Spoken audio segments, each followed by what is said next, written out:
আগামী পরশু আইএসএল এ নিজেদের গুরুত্বপূর্ণ ম্যাচে ইস্টবেঙ্গল নামছে জামশেদপুরের বিরুদ্ধে। জামশেদপুরের বিরুদ্ধে এই ম্যাচ ইস্টবেঙ্গলের সুপার সিক্সের লড়াইয়ে টিকে থাকার নিরিখে অত্যন্ত তাৎপর্যপূর্ণ। কার্লোস কুয়েদ্রাস জানেন তারা এই ম্যাচ জিতলে সুপার সিক্সে যাওয়ার লড়াইয়ে প্রবলভাবে ফেরত আসবেন।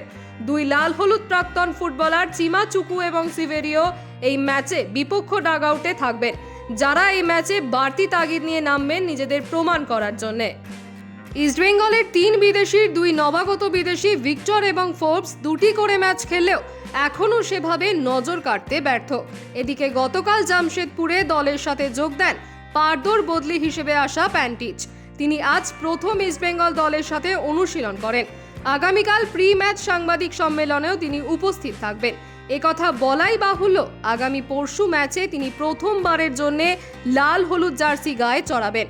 এখন দেখার বিষয় তিনি প্রথম ম্যাচেই নিজের জাত চিনিয়ে লাল হলুদ জনতার চোখের মণি হয়ে উঠতে পারেন কিনা।